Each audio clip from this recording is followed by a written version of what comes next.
सत्ते में बैठे लोग आरक्षण को खत्म कर देंगे, भारत के संविधान को बदल देंगे। ये पैसे देकर बुलाई गई भीड़ नहीं है, ये पैसे देकर बुलाई गई भीड़ नहीं है कि 500 रुपए दे दिए रैलियों में, कि पेट्रोल डलवा दिए रैलियों में, ये चले गए। ये अपने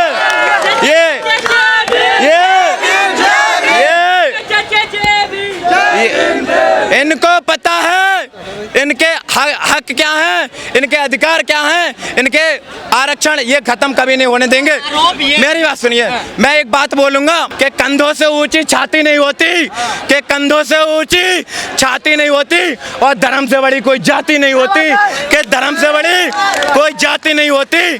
और दीपक ही नहीं बचा तो बाती का क्या करोगे, और संविधान ही नहीं बचा तो जाति का क्या करोगे, तो जाति का क्या करोगे। जान चली जाएगी, जोश में नहीं बोल रहे हैं, बहुत होश में बोल रहे हैं। जान चली जाएगी लेकिन देश के संविधान पर आंच नहीं आने देंगे।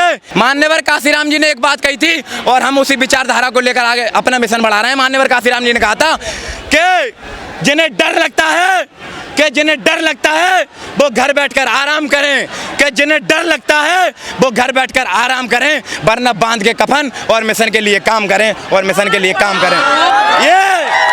ये बाबा साहब के वंशज हैं, मान्यवर काशीराम जी के वंशज हैं। देश में बैठी, केंद्र में बैठी सरकार को दिखाई नहीं दे रहा है हमारी बहन बेटियों के ऊपर कितने अत्याचार हो रहे हैं, अब किसको नहीं पता है। ये सत्ता में बैठी सरकार, देश के प्रधानमंत्री नरेंद्र मोदी, मुख्यमंत्री को दिखाई नहीं देती है घटनाएं। बहन के साथ बलात्कार किया 14 लड़कों ने, उसके स्तन काट दिए गए। घटना तो 9 तारीख की थी और 14 तारीख को खुलासा होता है। सत्ता में बैठी सरकार बहुजन समाज में जितनी भी जातियां आती हैं उनका वर्गीकरण करके उनके आरक्षण को बांटना चाहती है। बांटना ये चाहती है कि ये सत्ता में बैठी सरकार को आरक्षण और ये संविधान हजम नहीं होता है। हजम यूँ नहीं होता है, क्यों? आज के समय में बहुजन समाज के अंदर तमाम बेटियां आरक्षण को लेकर डीएम बन रही हैं, एसडीएम बन रही हैं, एसएसपी बन रही हैं। इनको ये बात हजम नहीं होती है और ये इसलिए आरक्षण खत्म करना चाहते हैं। क्यों? क्योंकि अगर आने वाले 2027 के अंदर एडवोकेट बड़े भाई चंद्रशेखर आजाद मुख्यमंत्री बनते हैं तो आने वाले समय 2027 के अंदर इस मनुवाद की जो विचारधारा है इसको उखाड़ के फेंकने का काम करेंगे।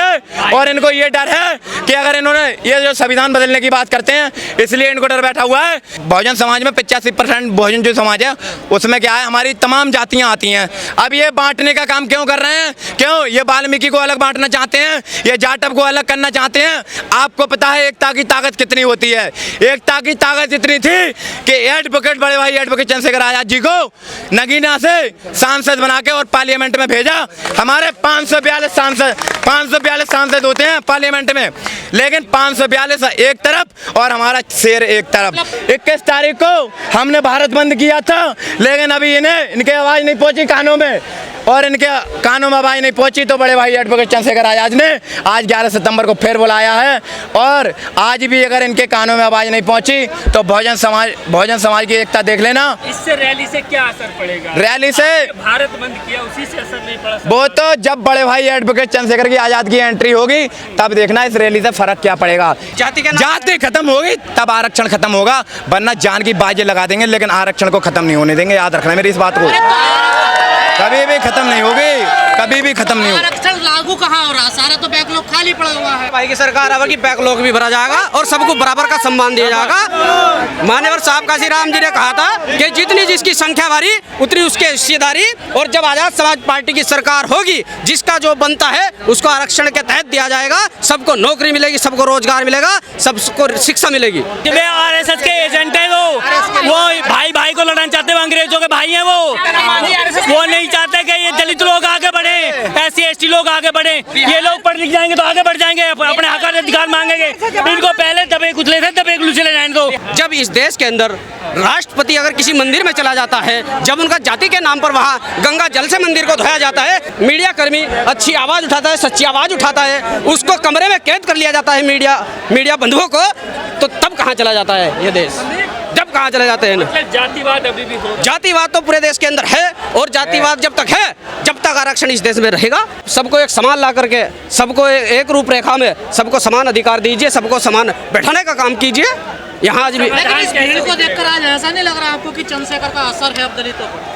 दलितों पर नहीं, बहुजन समाज पर चंद्रशेखर आजाद का, सिर्फ दलितों पर नहीं, पूरे बहुजन समाज पर चंद्रशेखर आजाद जी का आज असर है। देख सकते हैं तो आज यहाँ पे स्वर्ण भी आए हैं, ओबीसी भी आए हैं और SC ST भी आए हैं। तो आप सिर्फ दलितों की बात नहीं कर सकते हैं, यहाँ पर दलितों की बात नहीं हो रही, यहाँ पूरे कौम की बात के लिए हम लोग आए हुए हैं। हम लोग ये चीज मांग, पिछले नेता क्यों नहीं बोल रहे इस मुद्दे को लेकर? एकदम नहीं बोल रहा है, इसीलिए तो हम लोग उनकी आवाज को बुलंद करने के लिए आए। जो 131 सांसद है उनकी बोलती जो बंद की गई हुई है, उसी के लेकर के तो हम लोग आए हैं कि हम लोगों को भी 10% EWS के माध्यम से दिया जाए, जो क्लोजियम सिस्टम है। जिस बहुजन की आप बात करते हो वो बहुजन नेता तो बोल ही नहीं रहे आपके लिए। कौन नहीं बोल रहा है? बहुजन नेता चंद्रशेखर आजाद है ना। अरे राहुल गांधी कैसा बहुजन के नेता हुए? अखिलेश यादव की बोलेंगे भाई? उन्होंने बाबा साहब की फोटो दिखाकर बहुजन समाज का बेवकूफ बनाकर उनका वोट लेने का काम किया उन्होंने। उनकी सरकार बन गई, उन्हें सिर्फ वोट से मतलब है। लेकिन चंद्रशेखर आजाद जी बहुजन समाज के सच्चे नेता है, सच्चे लीडर है। जैसे मान्यवर साहब काशी राम जी ने मांझी इसके समर्थन में है कि क्लासिफिकेशन होना चाहिए। अरे वो अभी समझ पा नहीं रहे हैं मांझी, नीचे तबके के जो लोग हैं वो समझ नहीं पा रहे हैं। उनको समझने की जरूरत है। जब हम लोग फॉर्म भरते हैं या कोई कंपटीशन में जाते हैं तो वहाँ पे थोड़ी लिखा जाता है चमार, गुज्जर, जाटव, वहाँ पर तो ऐसे लिखा जाता है।